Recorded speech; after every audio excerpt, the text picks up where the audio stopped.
scene. Press the button over there. Then you go over here and you say, "Welcome to the PARAcast." I'm your host, Tomas the Boss Hernandez. With some sort of gluteus minor, minimus. Oh, I can't even roll over in bed. It's terrible. It's terrible. I hate my freaking life. Anyway, Yeah, it sucks when you're taking it up the ass for an entire week from UPS. gosh, 6 We're days. just being old. 6 days a week is just too much. Stop ordering, people. Stop it. I was talking to our delivery driver. He's got like 3 years before he can retire, and he's like, I could stretch it out, but oh man, I don't want to do it. Dude, that's like running out of the concentration camp and then going back for your cousin. Yeah. It's like staying longer. It's like, what do I do? Are we getting out of this alive, or are we doing this for the honor? Joining me tonight.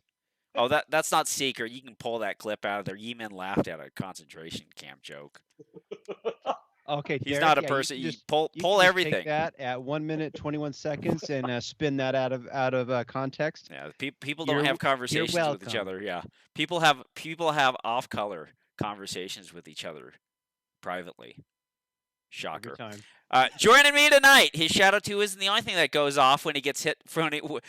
Sorry, why do I do this? His Shadow 2 isn't the only thing that goes off when he gets smacked from behind. It's Robert Wyatt. It was good for me. I hope it was good for you.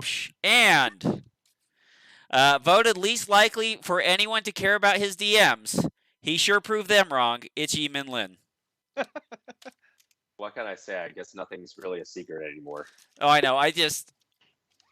It's got to be funny. It's like when you have like conversations, then you like private conversations, screen grabbed and throw up there. Look at what they're saying. They're joking with like people joke. Shocker. Anyways, I like taking innocuous conversations out of context and then posting them on the internet for the 20 people who follow me to actually comment on that and the 30,000 other bots that follow me. But I think that's awesome. Everybody does that sort of thing. Well, I just want someone to take a random picture of me at a random match and then suggest that because I've had Yeemin on the podcast that we're getting paid off to do it. Anyways, you're not getting paid? I wouldn't have to work for 3 more years if I had a better arrangement. Oh, no. Anyways, the hot topics, the hot gospel, the magic of YouTube and having the president of USPSA tonight, we'll get into the nitty-gritty. But the most gritty will probably happen with one Robert Wyatt. So, Robert, why don't you go ahead and talk to us about your match day and the discoveries we've gone through this week. Ta-da!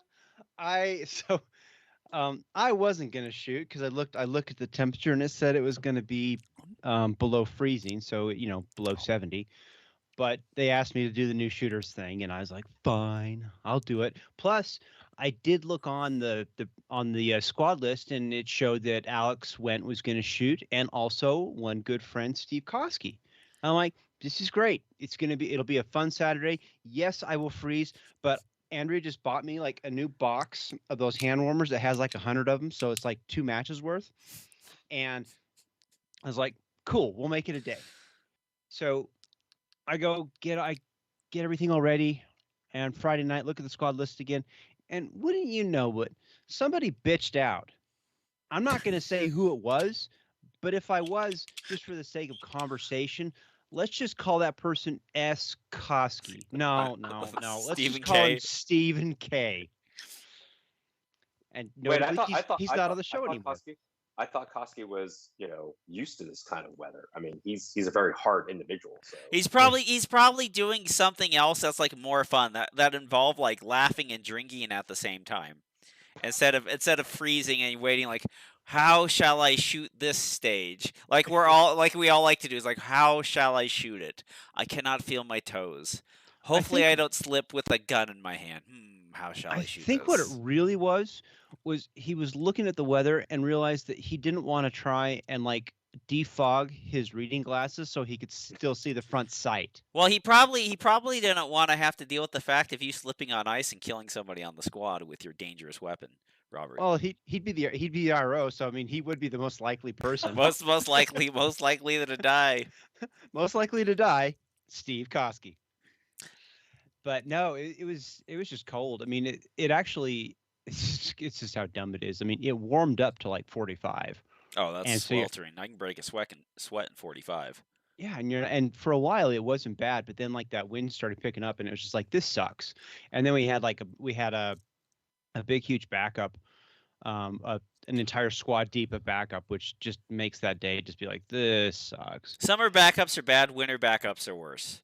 Wait, what was Yeah, the backup for? we never could figure it out, honestly. I think it started in the jail cell stage, and what we kind of hypothesized was it was probably because the problem with that jail stage is it's always the same: shoot the stuff on the right, shoot the stuff on the left, and then go up the middle. And it's like the problem is you have to reset all of that stuff, and then you have to clear that out and make sure that nobody's accidentally still hiding downrange because you can't see them. And I was talking to Blake Horace, and he was actually mentioning that he'd been talking to Steve Cherry, and they kind of have come to agreement. We're going to pretty much start telling people no more shooting back or inside of the jail. Everything Because forward of the jail. Yeah. yeah, it's still a plenty deep bay. You can still do a lot of things in it, but it solves that stage flow issue, and that's what we think it probably was. And so, You know what's the most annoying thing I have on cold match days? what's Is that? get your hand warmers in your pocket, like when I used to shoot my Berettas, and then like you're sitting out there, and it's like it's time to shoot, and then you grab your gun to load to make it ready, and it's freezing cold. Mm-hmm. Yeah, that's what happens with Berettas Well, wait, and wait. I CZs. mean, why not put a hand warmer inside your Beretta? I mean, that doesn't. Well, because somebody may have done that, Zach, and forgot to take the hand warmer out. Oh my gosh. And may have molested that magazine going into it, and then he turns around and is like, "Do I get a reshoot?" And like, clock's still running, buddy.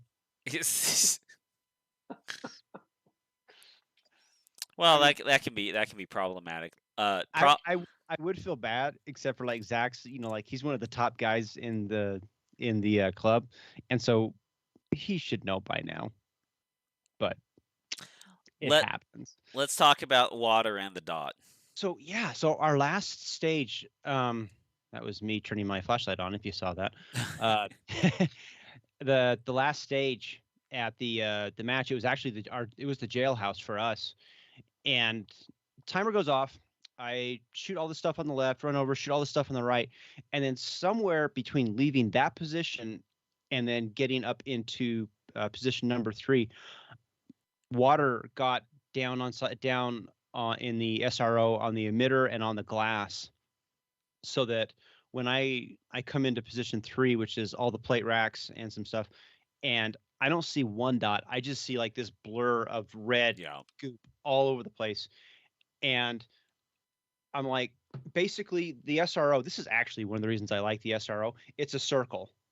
And so I pretty much took the circle of the optic and I centered it on the target as best I could, and I just kept firing at that, and which was good because we had the plate rack in the back, and I was able to get them down. But I finished that third position, get into the fourth position, which is the final, and it was so distracting. I actually my vision actually shifted back, and I started looking at that glass, and I was like, I think I actually cracked the glass on this thing. I couldn't figure out why, but I finished the stage out, and I actually have my hat cam video. You can see in it where I'm like, there's something wrong with this gun, and finally figure out that water got onto it. But that was strange. I've never once seen that happen. We were talking afterwards. I know we shot Area 8, and poor Matt Hopkins, he was made to shoot a stage just in torrential downpour, and it made his optic completely worthless. Yeemin brought up that you should use I don't know what you call it, like a closed. It's a fully enclosed optic like the Acro P1. Yeah, that would have solved it. P1 MPS, Swamp Fox Kraken, and then the 509 are the enclosed. And Sig makes the Romeo 2, which is an open emitter, but then has a shield that you can put over it that encloses it. That's kind of an add-on, but it's not purged. I had the same issue shooting a Romeo 1 Pro, that T-Rex Arms 50-round standard drill that uses hit factor scoring, and shooting that in the middle of the monsoon and having the rain hit that emitter. And what you get is, what happened with mine is you get little stars You get little stars everywhere, and then your 6 MOA clean dot becomes like a 52 MOA dot. That's pretty really runny. It's like watercolor dot. And it's just like you just take that little bit of that intense red, and then you just kind of like smear it around there. But generally, That's what it felt like. Yeah. the center of the dot is still pretty much the center. So like once you locate the big blob, I mean, since it is a zero dot in a zero projected dot, you can still kind of get it on there and shoot. But this was the conversation that me and Robert and some other people had about iron sights, backup iron sights. And my philosophy has come around to the backup iron sights are not for batteries going out. They're not for the gun breaking. They are legitimately used for shooter error. So if you have the problem of whatever if the rain's falling on it, or what most of us do is like you bring up the gun and it's just like not bright enough, not dark enough, whatever, with the dot going back that you can on the clock, or if it's for street carry, immediately have that transition because it's not the dot that's screwing up, it's you. Right. And I mean, it's one of those things where it's like, I've been shooting this thing for what, 2 years now, and it's the first time anything like this has ever happened. It's not to say that it can't happen, because we've all heard that it does happen, and I don't know that I would change anything. It was because I mean, it gets into that misleading vividness thing again. It's like, well, how Yeah. often does this actually happen? I don't know, but it was a significant enough penalty to me that going into that stage, I was fourth overall, and it dropped me down to eighth. And so it Yep. was, it hurt. It hurt a lot. And I was looking at Mark Walkie's. We had almost identical times, but the amount of Charlies that I had on, I think I had, it was like 13 or 19, something like that. I just ridiculous amount, because that's what you The could see. dots minute of man on the targets. Yeah, and because it was just weird, because I'm looking at, I'm like, I was just looking on my phone, so I couldn't see the alpha hits very well. But then I looked at it later on, and I'm like, oh, that's exactly why it happened. And you're like, yeah, sure enough, that. And so I don't know, maybe you go and you get you bring a backup gun that has iron sights put into it. I'm not sure. Yeah, Well, the and go ahead. you could always ask Eric Steiner and Range Panda, hey, maybe make a 3D printed, semi-enclosed cover. Oh, you know what's funny is, I actually started at the last stage. I actually basically just started shooting that thing occluded, because that's all you could really do. You just like staring really hard at that target, and just praying that your eye's going to fill in enough of the detail. Yeah. It was just weird. I mean, I don't expect it's going to happen again or anything like that, but it was enough of an experience that you're just like, well, that's something we're learning about. I mean so for a lot of us, we have the gun right, and then we have like the backup slide or backup gun that we have to it, and it does kind of make the idea of having one of them being a closed emitter for the backup gun, or the backup gun having some way of having iron sights, so you never have to go to it. But if you show up on, like many people have, you go to a major match and you travel out of town and there's bad weather for that major match, and then so you think like, okay, so we're gonna take this kind of away from it, because the other part is too is like the emitter's kind of hard to hit, but in the vertical position, the optic is not very hard to hit, even on the make ready of water falling on that glass, because the beam, the emitter bounces off that glass, and so if it hits some water that's left on it, you're gonna get a distorted view. I've kind of often wondered about that, especially after Matt had that really rough stage. If it was one of those things where you'd go and you'd make ready, and then you'd put your optic cover right back on it, and then as soon as the timer goes off, just rip the thing off and then shoot the stage. Because yeah, when it's vertical like that, it's just a catch basin for any of the water that's just going to come, and you're basically just Yeah, pray that it's not going to die. yeah, most of them like the RMR, they have like little drainage holes on the back towards the emitter, but all those work in the vertical position. I Right. mean, in the horizontal position, none of them work in the vertical position. They just become gigantic bowls for the soup. Um, but the other part is too is like a lot of the closed emitters are not screens are not large enough for what we would want to be running in competitive shooting. I don't know, dude. Brian Nelson, he shoots single stack and uses the SIG M18 for the work that he does, and he's a big fan of I believe it's called the Acro, right? Yeah, the P1. Yeah, the Mhm. Aimpoint Acro P1. Yeah, and I mean, Or he's P2 used that now, I think. forever. Yeah. yeah. I mean, Angus shot the world shoot with an AO1 LD with an Acro P1 on it. I think Luigi also shoots an Acro P1.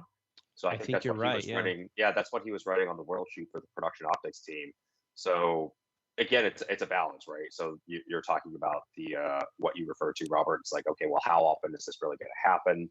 If does it happen enough that you would basically take not the most optimal optic solution for the non-insignificant chance that you would have to shoot in the rain. I mean, we were really lucky at the world shoot that with the 6 days of shooting, it never really just poured rain. But it's something to think about, right? Yeah. For you going from 4th to 8th place just in a club match, you're talking about a world shoot where, hey, one stage where you can't see your optic. I mean, I know that 14, happened. 15 places down the line, you fall. So maybe even more than that. I mean, I know that happened to Wansik. So the range in Thailand in Pattaya, I mean, it was a really nice range, but there's still the occasional possibility that you could shoot and the sun is basically on your optic. And so, Wansik had to make that adjustment, going from a regular optic to an occluded optic, because it did actually hurt him on one stage. Ouch. So It's kind of crazy. I mean, just all the stuff that you just learn. I mean, over time, you're just like, and you start playing this game of like, what's the likelihood of this happening? It's pretty insignificant, but if it did, how bad is this going to be? Well, And I totally understand. We could take the same argument back to the drop safe guns. I get that argument too. But I think the benefits of running the irons on it far outweigh some, like we're talking about. You can go to a smaller window now and you can be successful with that, and having the irons, especially when they're so low and like that lower third, it is not so much of like how often is things going to happen. It's like bad weather happens quite often, sun bouncing around happens quite often, um, and the other part is too is like you just have random stuff that can get towards that optic that can kind of change the outlook of needing to use something else besides the dot that's on there. So I think to kind of like sum this all up and tie it up in a bow, I think that the lesson to be learned here is it's important. I think in my particular case, I mean, like I've got my match gun, my practice gun, then I have my major match gun. What it probably means is I need to get a rainy weather gun. Yeah, and then travel with all of them. If only CZ had a Shadow 2 builder on their website that you could sit there and spec one out. With the Shadows, are they able to run iron sights with the dot? Actually, Jason. So I think there's another company that I think you can actually run a backup iron sight similar to what Langdon does. Yeah. With theirs, but I know for a fact Jason Keyes does. Yeah. Because when he actually came and asked me if I would test out some of his plates that he was making when it was hard to get some of the steel plates. And he's like, "Do you want one with the backup iron sights?" And I was like, "I don't think I need them," and he's like, "Okay, no worries, just let me know if you do." And so, if that was to be something that I would want to consider, I would actually just go talk to Jason and get one of his that has it's a similar kind of solution that you get with the Beretta, and then figure out what the forward front sight would need to be. Yep. And then just do that. I think there's another company that makes one, but I'm just not sure their name, and so I don't want to say it wrong. Yep. Yeah, and that's the one thing too with like the Delta Point is Dawson now came out with the end plates, which are just literally remove that end plate and they slide in just a stock set of iron sights. Not the adjustable ones that Loophole sells, but there's tons of different solutions for them. And if you have something else like a Glock, there's an infinite amount of solutions for getting iron sights on that gun in any place where you want them, forward of the dot, rear of the dot, all that jazz. So right. I don't actually know what the benefit of forward of the dot or rear of the dot is. My experience with it, you cannot lose the dot. If the irons are forward of the dot, you cannot lose the dot. the irons can never block the dot because the irons are behind it the whole time. So even in recoil, you're able to still clearly I track got the you. dot because the dot's red and the sights are black. And so the other part is too is like people like they actually take up less of the window space than you actually think because the crazy thing is we are shooting dots differently than we ever shot iron sights guns because as we present the gun we are actually looking higher than we used to look when we used to put our eyes behind the irons. And so when you have lower third irons you're actually shooting above those, so they even take up less window space than you thought before. It's funny, take the same gun, if you have two different slides, put the iron slide on it and then put the dot slide on it and just see the actual hand position of what you used to shoot like and what you shoot like now. I mean, Yeah. it's quite a little, well, it's a little different, but No, it's definitely you'll see it. I certainly noticed that when I was transitioning to the dot is just how I had to hold my head because it did change. Yeah, And and as soon as I figured out this is the head position and now bring the gun to that point, everything started solving itself. But you're right, I did notice that. yeah, and forward irons are great because it truly makes them a pure backup sight for the dot. And the other part is Yeah. too is you get what the people used to call the race cut, or still do, is where the dot's far enough back. And believe me, when you have the dot far enough back, it makes a difference. If you have it on like the end of the receiver on an AR-15 and then take it and run it back to the charging handle, Hmm. makes a big difference on what you can Interesting. do, especially if you have a optic that will give you some sort of scope shadow. World shoot, Mr. President. Let's Yes, talk sir. about it. Your experience, world shoot. Let's start from the beginning. Well, Getting there geez, that and was then what, like, oh my How God, that long is was that what? flight? It was coming from San Francisco to Thailand. It was 18, 18 to 20 Wow. hours. Coming back was about 3 hours less. So, um, I mean, the process was actually a lot less complicated than I expected.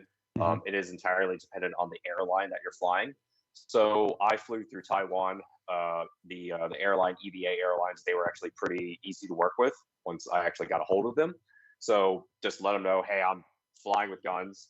And they said, hey, we just have to let the corporate office know. Once they let the corporate office know, they pretty much escorted us from location to location. So flying with firearms and ammunition was actually a pretty painless process. Do you We have had to some, do anything different? Because I mean, like in America, it's you know, it's straightforward. But now you're crossing with passports and things like that. Is that how does that change things? so really the two biggest differences are one, you have to have the appropriate permit documentation for the country that you're going through and potentially the countries that you're transiting through. So I had to have some firearms permits from Thailand saying, hey, I actually am flying with these firearms. This is the serial number, so on and so forth. You usually need a welcome letter, so that way countries that are a little bit more.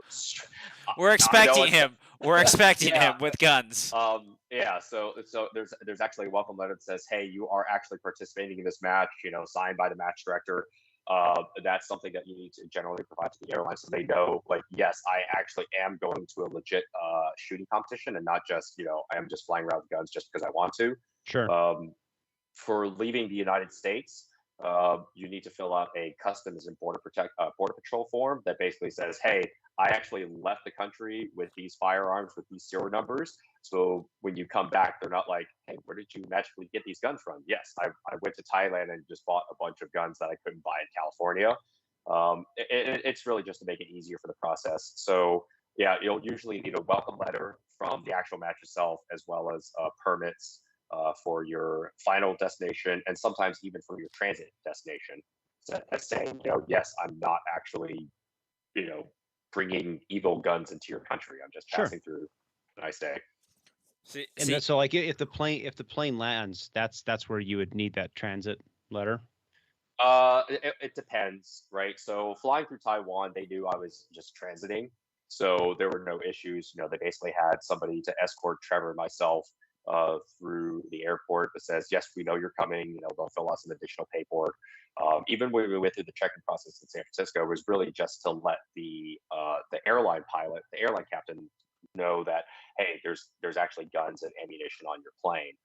coming back, it was a fairly straightforward process to return.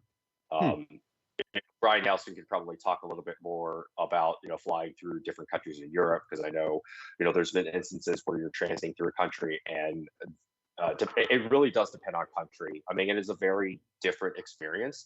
Whereas in the United States, hey, I declared a TSA, and that's really all you need to do. It could be very different if you're flying through a country that is okay with firearms, and a country that says, "Oh my God, you're actually bringing guns. Look, I'm not staying. I'm just passing through. Well, we still need a permit. You're not even going to look at my guns." Like, it's literally baggage going from one plane to another. But again, it's a it can be a more complicated process than in the United States. That's for sure. Sure. Interesting. So you get to Thailand. Yes. So what are your responsibilities for World Shoot? So I went as the USPSA president / IPSC regional director. So the responsibilities of the regional director can be fairly broad, or they can be fairly minimal. So there were some regional directors that I spoke to where they basically shot the pre-match, what we would call the staff match, and then they would go to the General Assembly, which is kind of like an in-person USPSA board meeting, except you have 80 plus people trying to vote on things, as opposed to the 9 that we have to deal with in USPSA. Wow. And then, yeah. And then, well, hold on a second, Prez. They know you're the USPSA president. Yes. So how many votes do you get? Because let's be real here. Let's be real here. You should be able to get like 13. Like, your hand should be like 13. I mean, we're USA, baby. Well, I mean, it's kind of like the United States in the United Nations, right? Yeah. I mean, yes, you have you might have an outsized informal presence within the General Assembly, but for effective voting purposes, yeah, you are one of 80. Right. Wow. It just might be one larger vote, depending on who else you can get to come along. Yep. Okay, so how much more cool are they than our board of directors? Because I mean, we're pretty messed up, right? No, don't answer that. Well, I mean, so the interesting thing is that not every region can attend the General Assembly, right? So you have a certain number of votes out there that are proxy votes. So it's a little bit more flexible in that regards. So let's say, for example, you could have Italy show up there, and they might actually have 5 proxy votes. So I wouldn't necessarily say the dysfunction is any worse or any better than in USPSA. It's just different. So if you can imagine the concerns that our membership has at USPSA, saying like, oh, my area director really doesn't know what's going on. You get that in spades in IPSC, where, yeah, there are 85 of us or 90 or however many of us that could vote on a rule that's being presented. And the reality is, you might get 15 to 20 regions that are actually paying attention. The concern about a regional director or a board member not being, not understanding what's going on. You definitely get that. Oh my God, you definitely get that in NIPSC, right? I mean, out of the regions that were there, maybe 15 or 20 of us that, not only were competitors, but had worked matches and understood the rules well enough to be able to have constructive input. That's kind of the experience you get. And we had a lot of rules to discuss. I mean, the last General Assembly was back in France in 2017 for any significant rules changes, and it's been 5 years. So in 5 years, you've got a lot of rules to potentially discuss to be voted on. And we're not just talking about handgun, right? So everybody's talking about, oh, well, what about limited optics? What about production 15, blah, blah, blah, whatever. In IPSC, it's not just handgun. You have a shotgun discipline, you have a rifle discipline, PCC, mini rifle, which is basically 22 long rifle. There's airsoft. We're actually talking about airsoft. And that's what I can remember off the top of my head. So imagine. And they cover all of that. Yes, I had no idea. Yeah, IPSC is not just handgun. It is literally, if you can think of a division, it's out there, or not really a division, but a discipline, right? So it's trying. What caused? So what? Sorry, what caused that? I mean, why did IPSC, as opposed to USPSA, take on ownership, for the lack of a better words, all of these different divisions and like shotguns and things like that? Why did they do that? And where USPSA is still an element of that, we basically we stuck to essentially until recent times pistols only. Some of that is really just a recent development. Again, IPSC, International Practical Shooting Confederation, they didn't necessarily look at it, at least from my understanding, they didn't necessarily look at it from, oh, it's just handguns only. They really embrace the fact that we're addressing practical shooting in multiple disciplines, not just handguns. So that's part of the rationale behind that. And if you're a competitor, you kind of like that too, because as soon as it gets adopted by IPSC, then you basically have an entire infrastructure there to kind of see your sport through, as far as rules and. Yeah, and there's a real functional aspect to that. I mean, we in the United States, we really don't have restrictions on anything as far as competitive shooting is concerned. I mean, you can literally own whatever firearm you want. With virtually every other country having rifle recognized as a competitive sport, having shotgun recognized as a competitive sport. That's something that each of the different countries can use with their own governments to say, hey, we know you have these very restrictive rules, but there's a sport, and that sport is an exemption. And so it's really important for them to have those competitive exemptions so that they can go back and say, hey, it's okay for me to have this AR pattern rifle because I shoot this in this competitive discipline. Yep. It's something that I think was really interesting to learn is you go to the World Shoot and everybody actually gets a certificate saying they participated. And, for us in the United States, it's like, okay, whatever, I participated at the World Shoot, no big deal. But for a lot of other countries, that certificate is something they can take back to their government and say, hey, I actually participated in our version of the Olympics.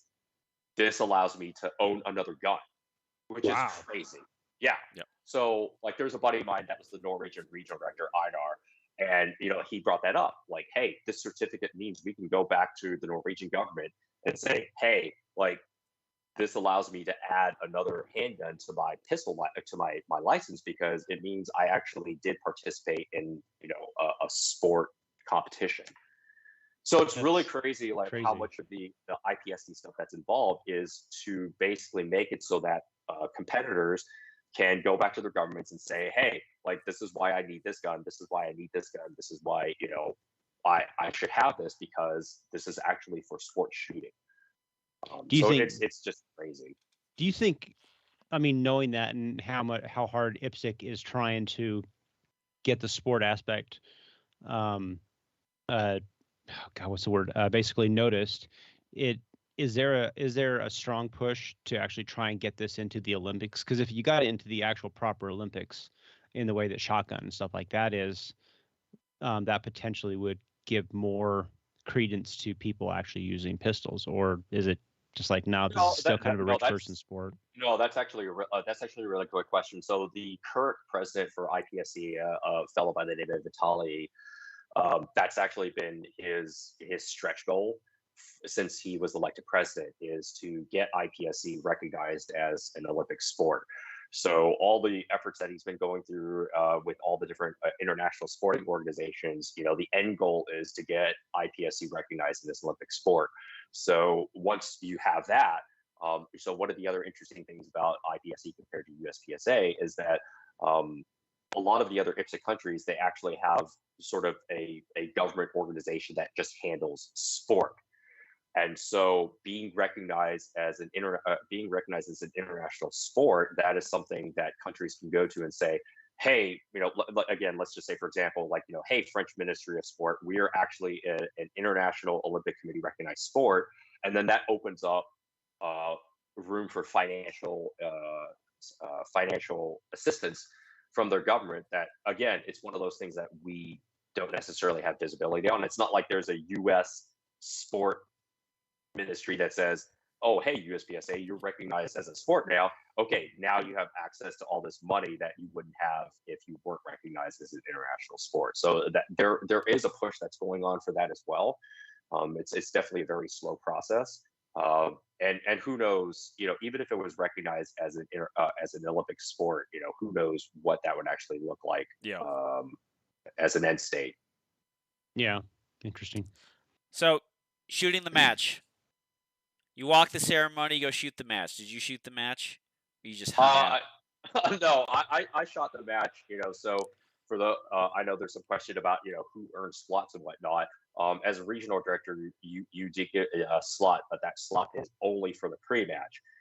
So that was a very different experience. And I basically shot 30 stages in 3 days. Although technically, I actually shot 36 stages in 3 days, but that's a story that's neither here nor there. And it was a very different experience. I mean, I was on a squad with 6 other regional directors and sponsors. Yeah, it went really fast.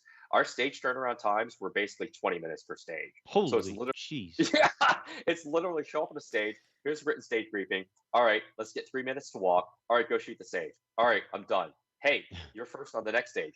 Dude, I just got done shooting. Well, you're first on the next stage. Oh, okay, let me go. So you talk about like 4 hours for 10 stages. Yeah, basically. Yeah. And what's their time? What's their time limit on make ready there, Yeemin?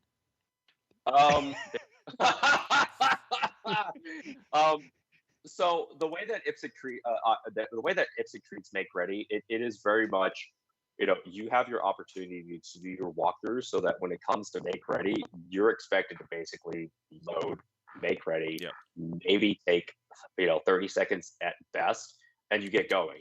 Now, it doesn't really seem like it's a whole lot of time, but if you think about how IPSC does their short, medium, long course split up, if you're shooting a 12 round stage, there's only there's only so many ways you can shoot a 12 round stage, and you're not pasting. So one of the things to think about for IPSC is people talk about, oh, why can't we get staff reset or whatever? Staff reset really is only at a level 4 and above match. So for IPSC level 3 matches, which is basically our nationals, yeah, the IPSC people I talk to, like, yeah, we're pasting for those matches as well. An IPSC level 4 match, the best way to think about that is like it's a continental match, right? So there's a Pan American match, which is basically North and South America. There's an Australasia match, which is basically all of Asia. There's an African Handgun Championship, all of Africa. And there's a European Handgun Championship, which is all of Europe. So when people talk about, oh, like, why can't we get staff reset like IPSC? Well, there's only 4 matches that have staff reset. Yes, and that's on a rotating basis. Oh. So this year was the Pan American Handgun match. I think next year is the European Handgun match. The year after that is the Australasia match, and maybe the African Handgun Championship, and then we're back to another World Shoot. So if you count the World Shoot, it's 5 matches altogether where you're most likely going to get staff reset because it's that major of a match. But if you put apples to apples, like a national championship, like our nationals, which is all level 3, we're basically they're pasting as well. Huh. Yeah, I guess I always kind of figured that all of their majors. Maybe that's just because that's what you see on the YouTubes and stuff like that. Is everybody else is resetting and pasting for you? Yeah. Yeah, there's definitely examples of that, but it's not always the case. I mean, I talked with the IPSC guys. Even they said, hey, at our level 3 matches, yeah, sometimes we're pasting too. All right, so let's how many of them golds, how many of them medals we take home, Team USA? Oh my gosh, gold medals is, not only individual, but it's also teams. Team, yep. So from an individual basis, JJ won production optics, Luke Cal won production optics light. Let me see who else. Tristan won open. Let's see. Morgan Leonhardt, she won production optics lady. And then team wise, oh my gosh, there's a huge handful. We won team for open, we won open ladies, production optics senior. Uh, I'm just impressed. You remember half those. I barely even remember where I came in at the local match. scrolling well, through Scrolling, the Instagram, seeing like how everyone had won, and I was just like, oh, we're doing okay this year. We're doing all right. I mean, This if we world had, shoot. I mean, one of the things to think about is that the world shoot was very challenging, not only for us in the United States, but also for the rest of the world. I mean, it's been 5 years, 2 years delayed because of COVID, and Yep. who knew how things were going to go. We have a very strong revolver team. So, but because of the COVID conditions and whatnot, we didn't field a revolver team. We didn't field a single stack slash classic team.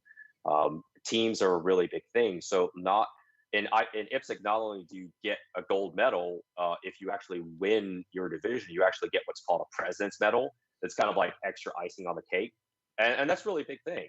So like for Luke Cow to basically win production optics light, not only does he get a gold medal for winning, he also gets a president's medal. Morgan gets a president's medal, and well, actually, shoot, she got two gold medals, and a president's medal. It's something that is really important, and it's a really big deal, especially to the rest of the world. I mean, for JJ to as he posted on his Instagram, he finally wins gold medal, and that's a big deal for him. Christian Seiler, I know he had it was a very challenging year for him, for race gun nationals, but then he comes back and he Gets wins. the gold. Yeah. Yeah, he gets the gold at the world shoot. I mean, that is a really really huge deal. I mean, it's on a level that I think um it's really hard to kind of put that into words what that means, relative to USPSA. We say like, oh, hey, I want every area match, or I want a nationals, and there's a certain amount of prestige that goes with that. But to win at a world shoot, there that kind of That's it. adds to, That's the big one. That's the, yeah. the that's the one that everyone tries to get, is having one of those. I mean, if you look at anyone's bio that's ever won a world shoot, it's world champion.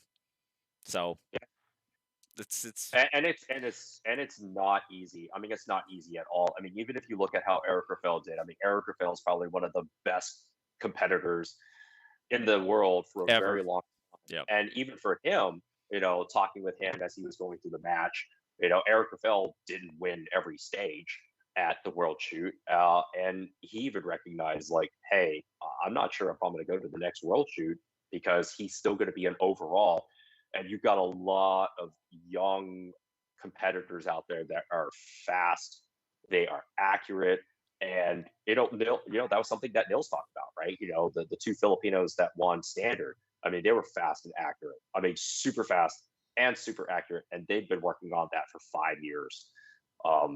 Eric Rafael acknowledged that there was, a kind of a transition going on, sort of a passing of the torch. Christian Seiler shot with Jorge Ballesteros. I mean, Jorge's been very good for a very long time, and there's just this recognition of, okay, like, we can't really keep up with the kids anymore, and it's difficult to swallow. Oh yeah, no, for sure. I mean, it's and especially like, I mean, we've all now been in this game long enough to have seen the greats, and the greats are just because there's this. I mean, when you're young, I mean, you can rely on that athleticism, and then you have to start. You can figure out the mental management side of it, and you can live on your skills for a long time. But eventually, the youngsters just start reeling you back in, and I suspect for a lot of people that is probably a really hard pill to swallow when you were just slowly watching your name just kind of ticking farther and farther down that list. Right. well, I mean, go that's ahead. that's kind of just life. I mean, we all, if you turn the clock back 15 years, a lot of us sat there, and Dave Savigny is the one of the best shooters. Him and Rob Latham are some of the best shooters ever, and that was kind of even in the Eric Rafael time. And then if you even look at someone like Niels won a world championship in 2014. Like, that was 8 years ago. Like, he's very much deep in that side, and like peaking now.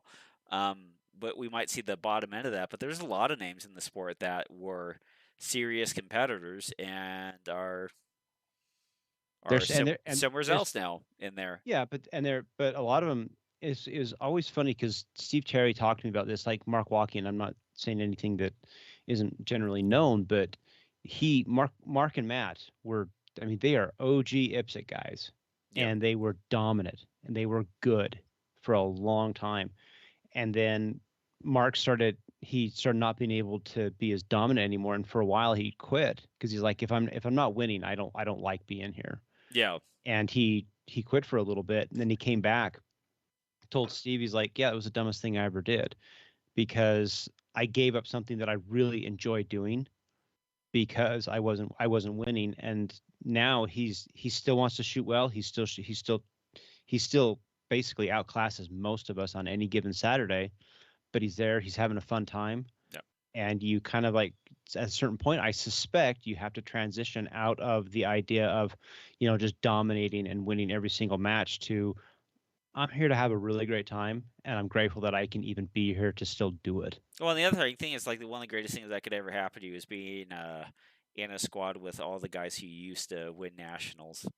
Like, if you sat there, got to pick Rob Latham's brain for a while, or Travis Tomasi, and you would just, that would be a fantastic time. And those guys have plenty of wins, and you even have guys like Todd Jarrett, as you could sit there, is like, you look at some of those old videos too of like the speed draw shooting contests for like the 80s and early 90s, and you're just like, Oh yeah.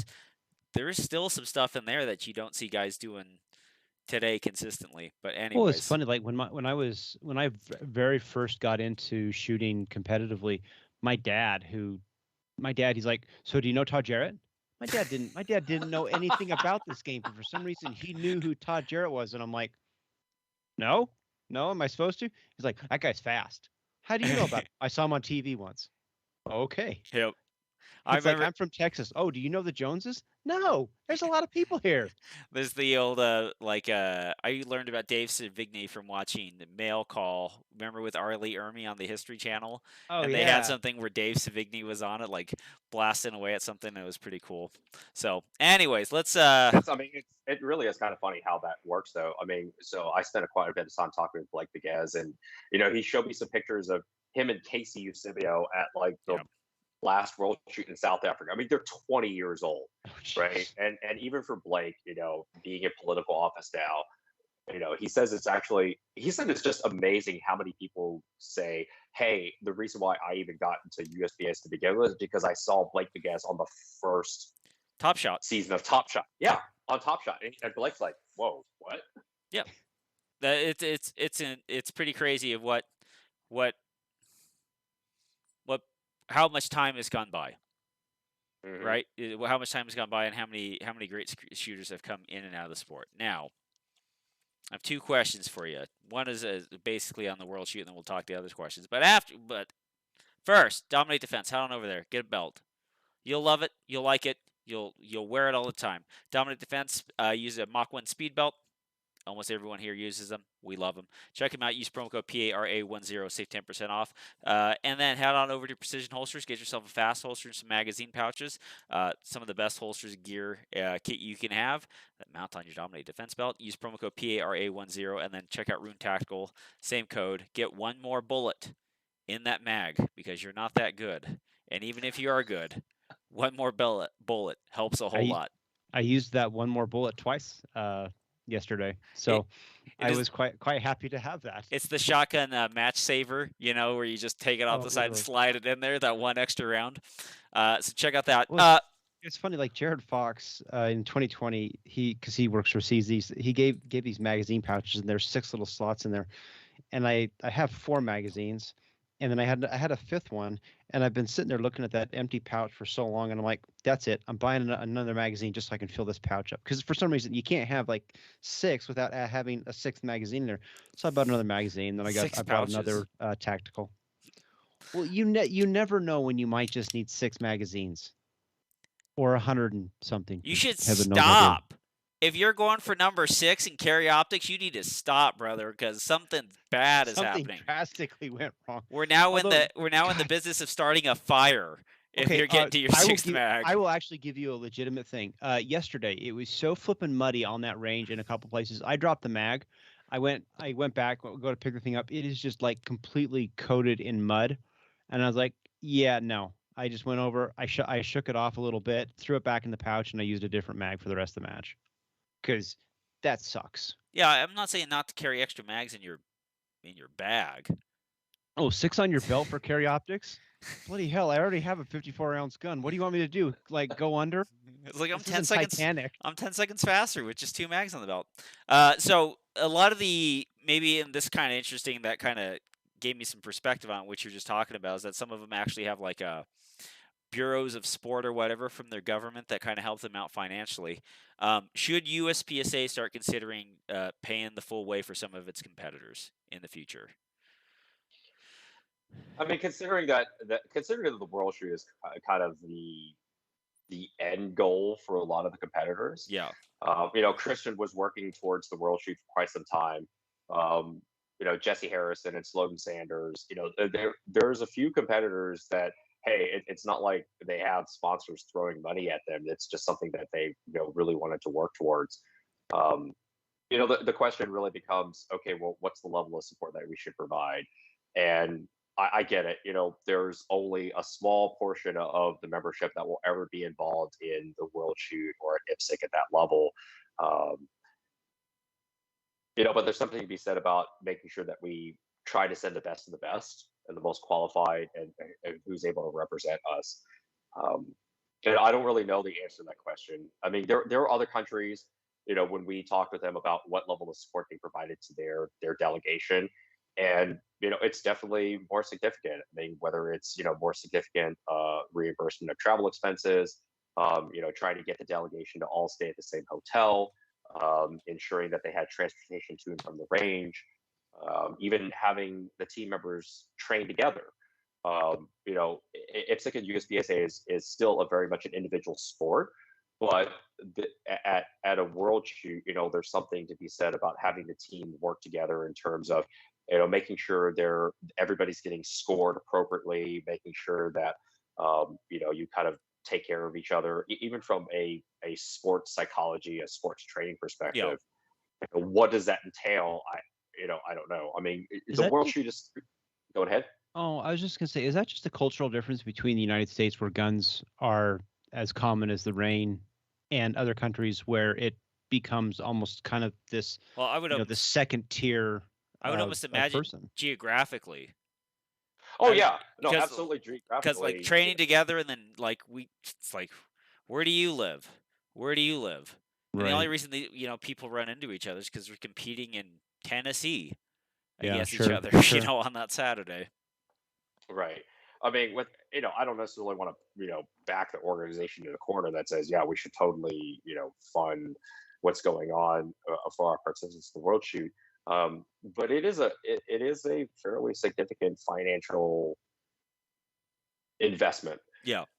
For our competitors, and if you want to use the Olympics as an appropriate analogy, we have Olympic athletes that participate that aren't necessarily handed a bucket of money from the U.S.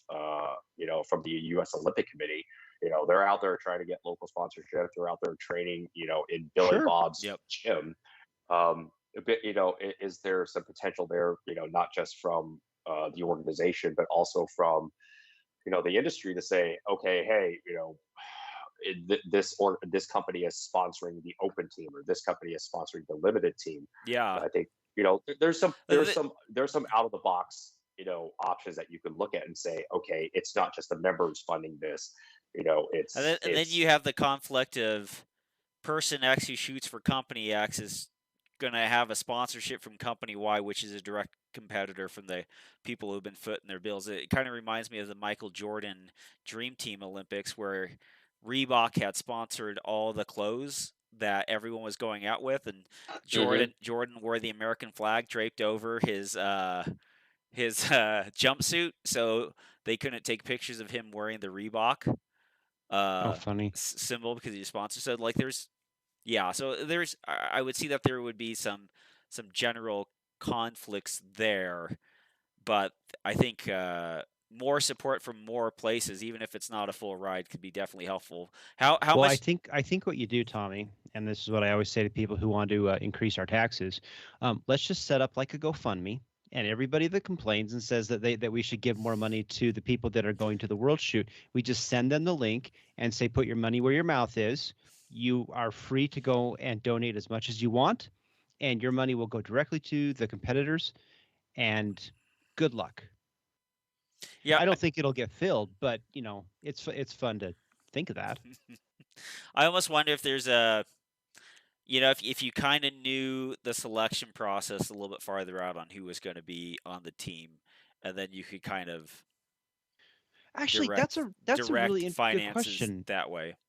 It seems like a lot of the same folks are going to the World Shoot that have been going for a long time, and I really liked how USPSA did those little kind of like what do you call them, like those little bio videos where they said, hey, I'm Christian Saylor, this is really exciting for me.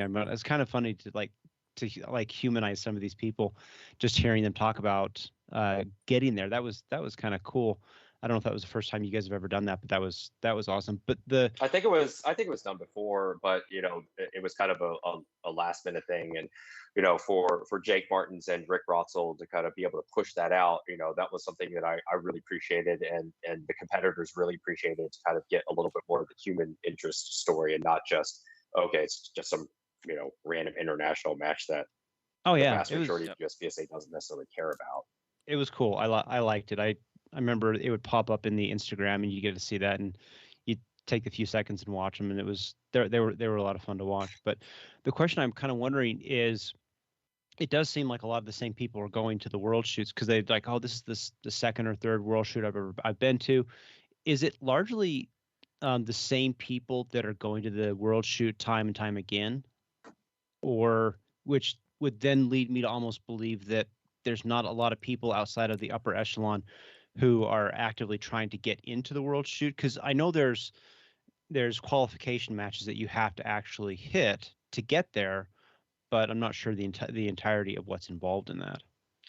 I think some of it's really reflective of something we've discussed before, Robert, where you think about what the typical lifespan of a USPSA member is, right? It's roughly Mhm. what, About a 3, couple maybe years. 5.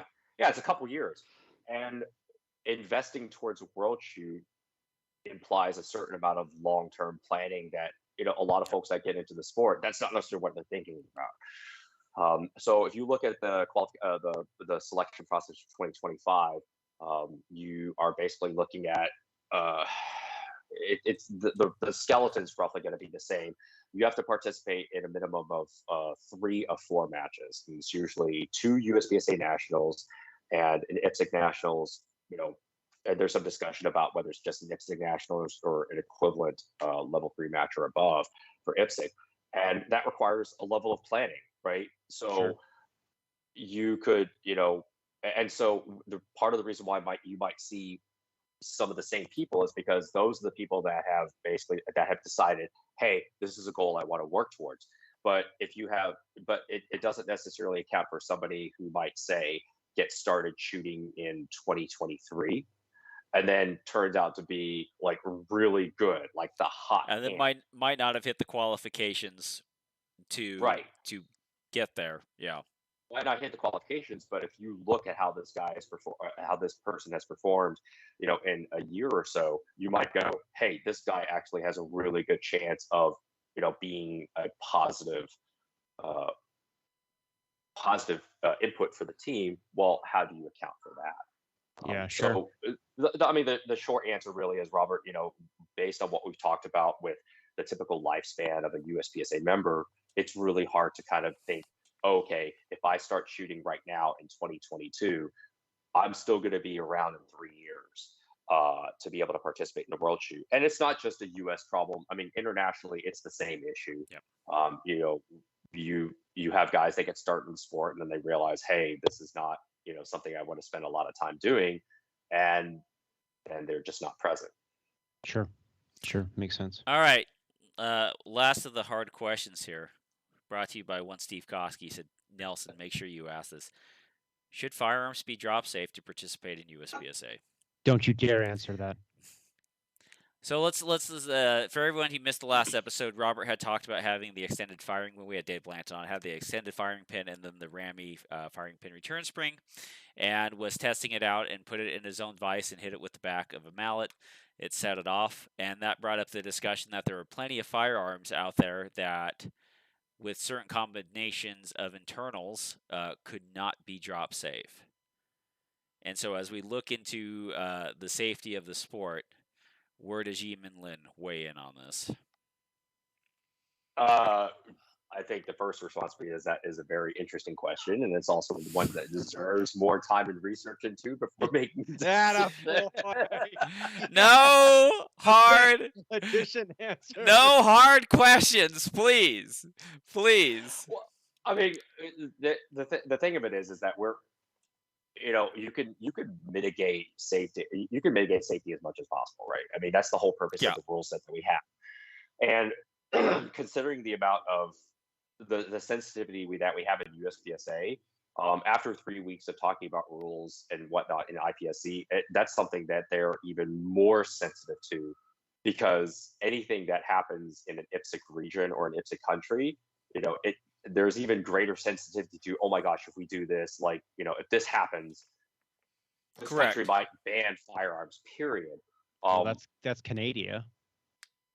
Hey, didn't you know, like, at the General Assembly, the United States, we are now annexing Australia and Canada so that they can have our gun laws, and they're totally cool with that. I am totally down with that. We'll call them North Montana. Hey, for everybody else that's listening, this is a joke. We're not actually doing this. No. This can't be a joke because it's happening on a video feed. Now, if we type this in a chat, then it's not a joke. Then you're being serious. Yeah, that's right. Oh well, I'm sure it'll get brought up in social media at some point. But as far as the safety is concerned, I mean, how far do you go before it becomes a real issue in terms of competition? I mean, we are effectively running around with loaded guns. I mean, if you look at production, right, somebody will say, well, I have to have double action, but you're letting me run around with a gun in single action with no safety applied, right? You look at open guns or limited guns, you're talking about guns running around with, sometimes sub 1 pound triggers, and the grip safety is, disabled, right? But finger out of the trigger, so on and so forth.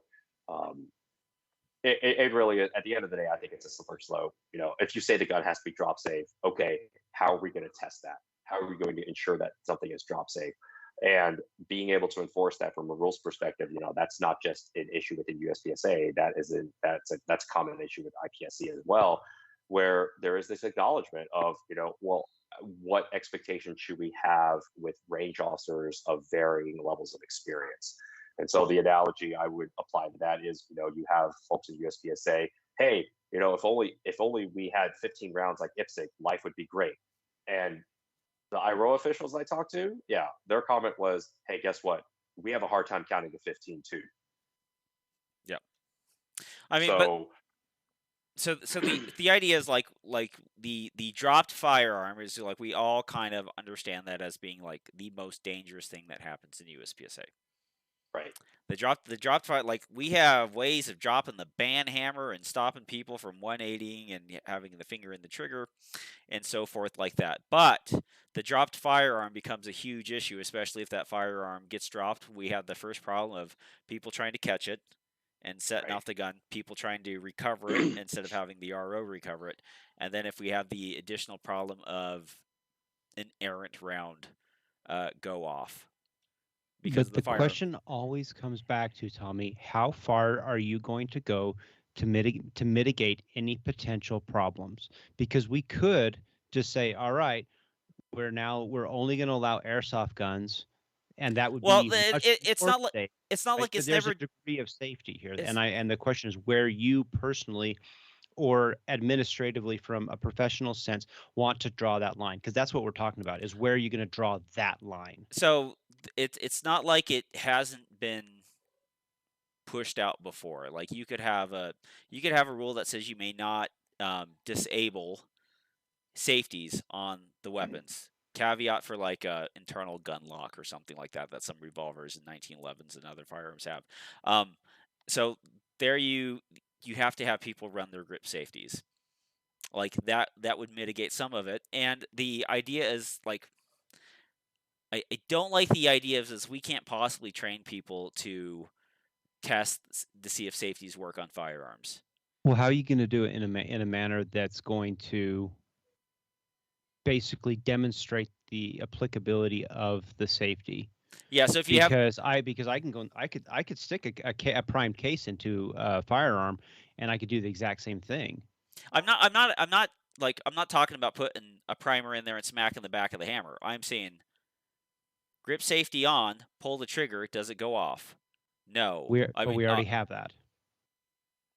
But we have the ability to disable those grip safeties. And then detail strip Because the firing- primary safety is already intact. And on 2011 style firearm, the primary safety is the thummy thing. but The manual safety. the Manual safety, thank you. Yes. Well, that's I like my term better, by the way. there are more safeties on pistols that different safeties do different things. And some of them protect that, like this Glock. This has a firing pin block. It also has an inertia safety on that little dingus there on the trigger, which prevents it from inertia firing if dropped. And so there's like you can sit there and say like you have a safety that prevents it from going off while the safety is engaged. How about But how then about we there's just other make a safeties rule that- that says if the gun goes off when the gun shouldn't go off, that's a DQ. I like that idea. That's a really good idea. Let's do that one. I think that role already exists. Yeah, that, Bingo. All right, next question. I understand that rule exists, and I understand that's there. But I think we have the term of safety as just being when I'm in control of the gun does not go off. When there's plenty of other safeties, This is my safety, sir. when there's plenty of other safeties that have a different purpose that could help. And honestly, like if other people are having the same issues, like if they have a gun that drops and go off and then they don't have IPSC in their country, I don't see the huge advantage of enforcing that people do not disable the safeties of their pistols. Well, good, because I'm not disabling the safety of my pistol. Moving on. Disable the safety of your pistol. Yeah, so technically Robert's gun would pass under my rule of it because he hasn't disabled any of the safeties in his pistol. But that's the line where I'm willing to draw. I have, however, gone to extreme lengths to make that safety very difficult to engage.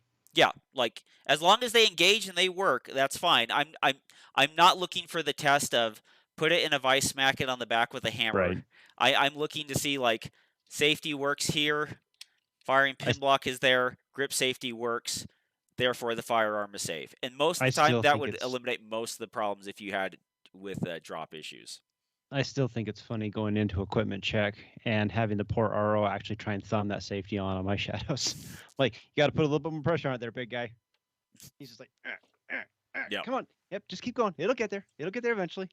And Is this broken? Preferably No, it's not. just you. Preferably not in double action because the safety's not supposed to work in double action. Oh man, I don't remember who did it. It was like I think it was like one of the like Pan American games or something like that. Somebody, one of the equipment guys was trying to do that too. It was one of Jared Fox's buddy or something like that. And I'm like, yeah, no, I'm just like it was Jared cringing. Fox. No, yeah. He basically had to put in a new sear in there. It basically wrecked the gun. Well, I think that hurts. I think we can all agree on the rule though that half cock should be a legal starting position in the sport. We are not addressing that comment from David Blanton. Thank you very much, because the next thing you're going to get is Robert's going to come out with a hammer that is half cock, but basically single action. See, the market will provide. All right, from Alex Wendt. Tell us about the benefits of case gauging, please. Uniformity in ammo. I mean, case gauging doesn't tell you much except for that your ammo will fit and correctly sized. The one things that you'll see is like you'll see variance in cases where like you run them all through, and some cases will be a little bit higher than others, but that's just because that case has been shot 5 times and not 3 times. The visual inspection of case gauging the ammo to make sure that all your primers are set up and centered, and just the knowing. One thing that'll do really, really well, Alex, is it'll tell you if you have an upside down primer. Yeah, but you have to look at it. I mean, You may not know anything about that, Alex. You have to But give the case gauge that Jesus gave you, which was your eyeballs there, and then check that out. But like the one thing that's great about him is knowing that your ammunition feeds, because there's like all of us have well, gone from actually, one gun Tommy, to another. that's Like actually an interesting point, Tommy, though, because the case gauge. So we were talking about this a little bit, but the I'm a big proponent of the 100. I think the yes, 100 is the Hundo is by far the best case gauge because you see 100 cases that you can all then compare against all the others. The problem with the single holes is you start getting really complacent. Super easy. Same with the 7 holes, the 10 holes. They've got a new 50 hole case gauge, yeah. which may be okay, but if you're I going to spend the money, get the Hundo.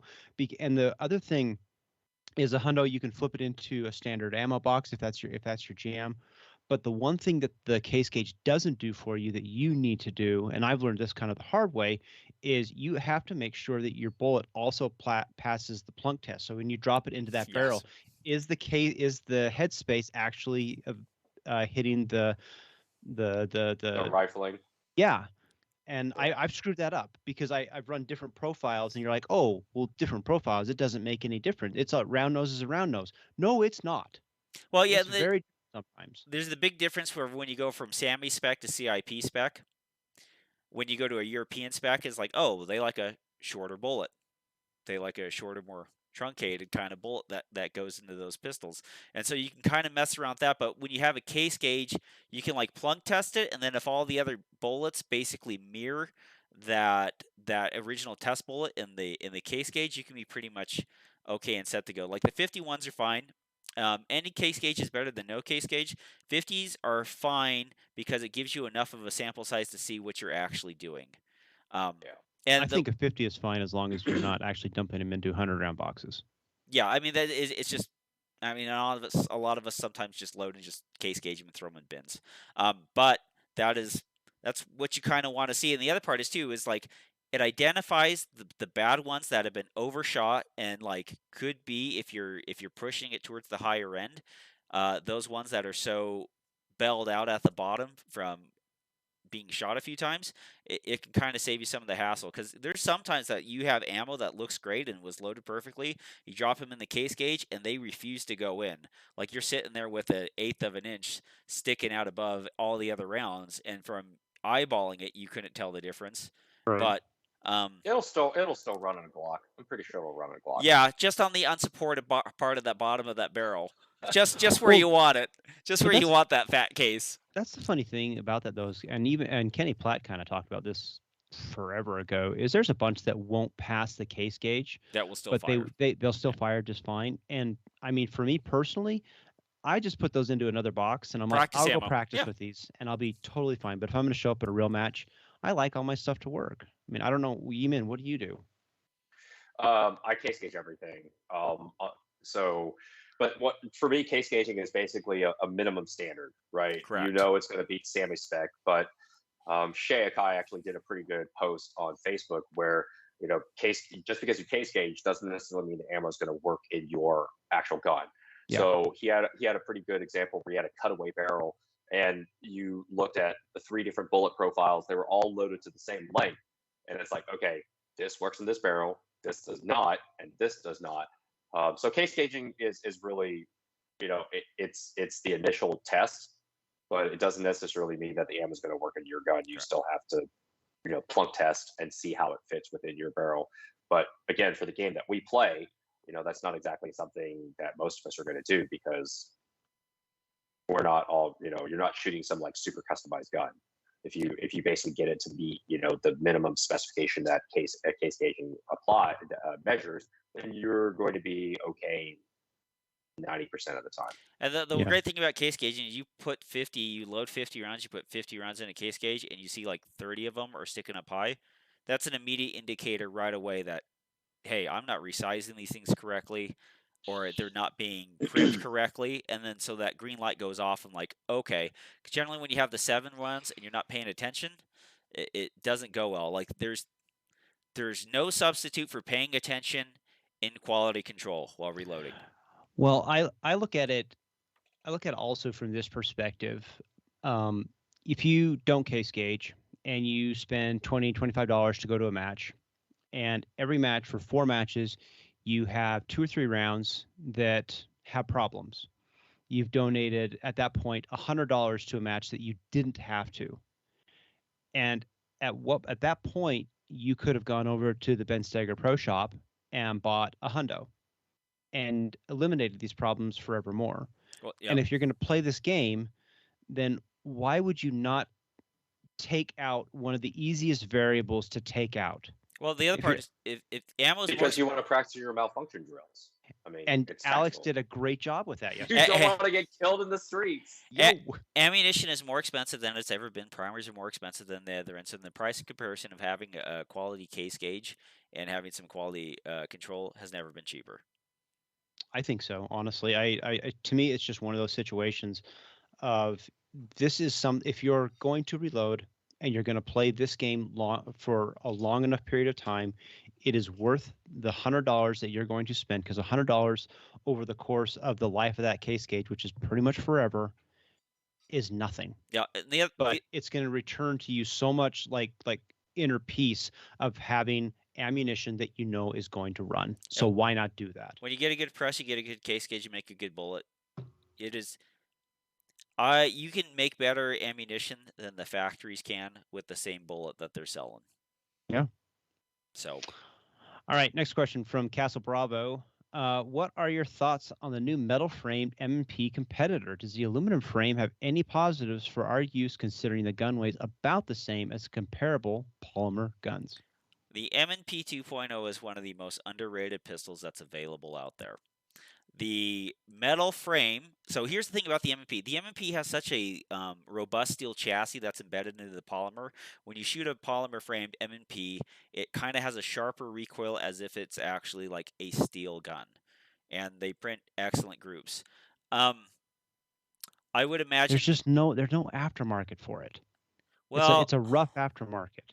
I mean, it depends on what your consideration of an aftermarket. Apex makes it plenty supplies. Springer Precision makes plenty of stuff for it. Well, base pads and magwells and all that jazz. That's true. Timney makes a trigger for it. And so, like, anything you could do with that aluminum frame, same stuff you can do with the polymer frame. I would imagine. I have not handled one, and I do love the M&P quite a bit. So if you prefer that M&P, I mean, 5 ounces, you might get something out of it, but I would imagine that the reloads would be a little bit better with the aluminum instead of the polymer on there. And the trigger feel with a lot of the polymer guns, like the Glock Gen 5s and stuff like that, a lot of the trigger bars, when they have to rub up against polymer, are not as great as if you have to, like something like a Beretta or a CZ, where the trigger bar is actually running up against something steel that can be polished on the inside too. So you might be able to get an even better trigger performance. And they got rid of that stupid detent for the magazine release in the steel gun that. because it's freaking hella expensive to mill,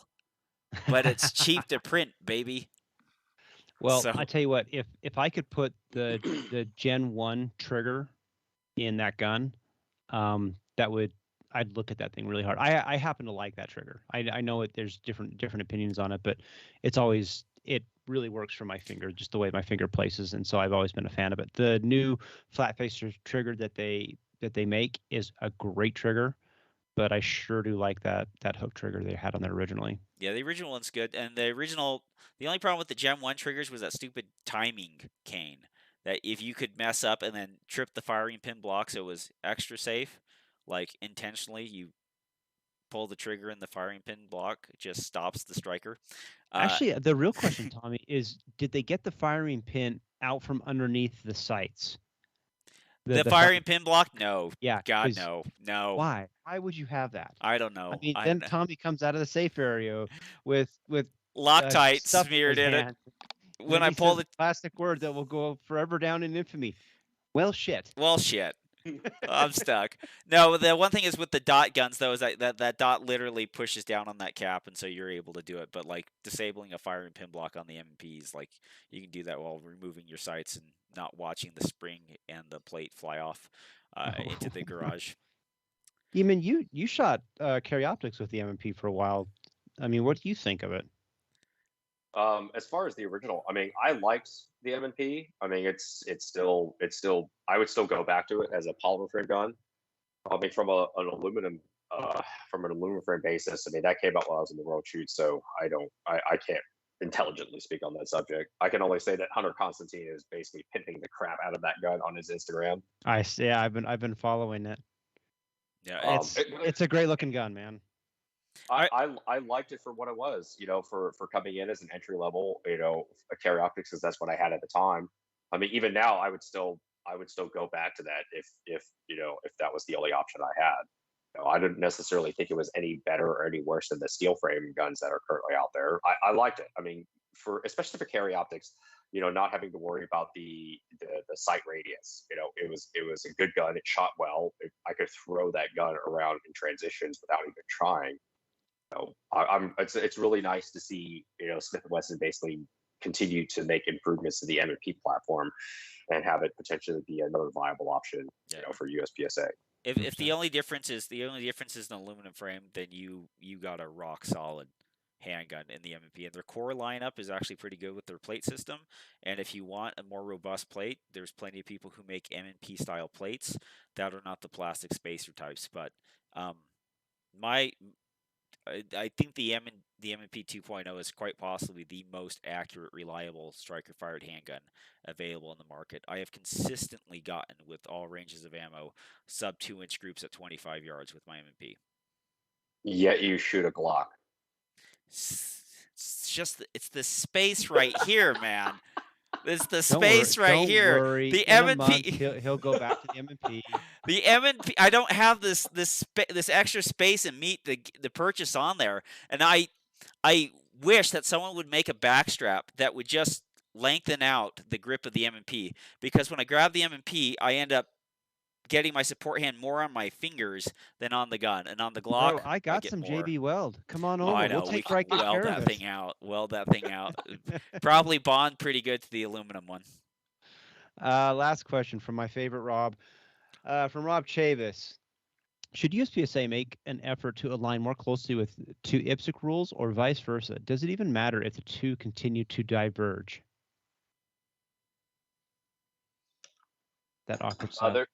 There's a little bit of trying to meet in the middle. I mean, just from my time at the World Shoot and talking with all the different regions out there, there's a recognition that there are certain things that IPSC does fairly well, and there's also an acknowledgement that there are things that we do in USPSA that IPSC would like to be able to adopt. I mean, there's definitely an appreciation of the fact that we allow 140 millimeter mags and carry optics. That was that was something that was well received internationally.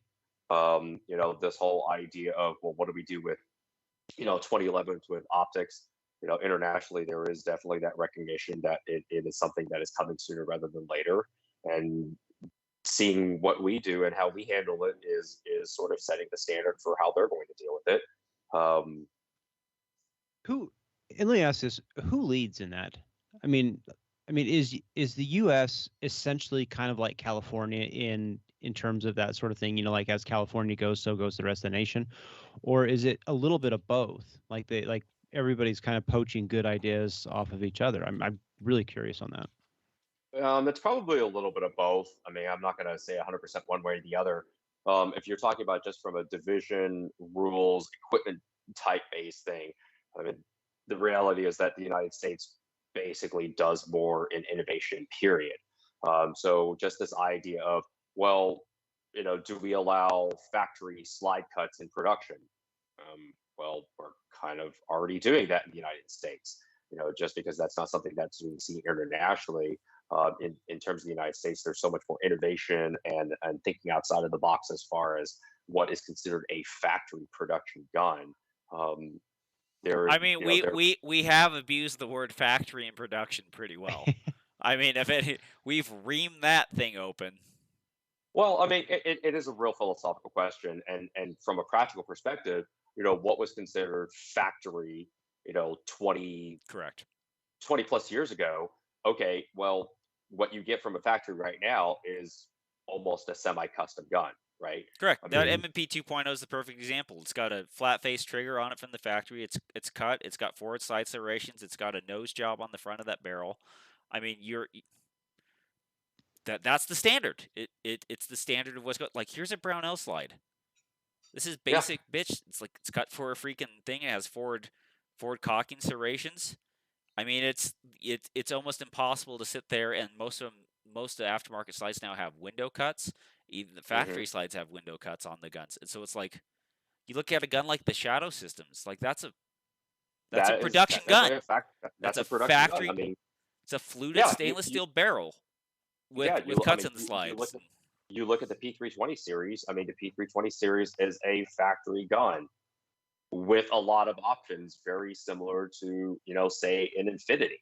Yeah. So this concept of a factory gun being sort of okay, it can only have a rock wheel and it's got to be horse powered or whatever. Yeah, That paradigm really doesn't exist anymore. and then And so you have guns that don't come with that stuff in the factory. So do you allow the competitor to make it similar to the other guns that are in the division?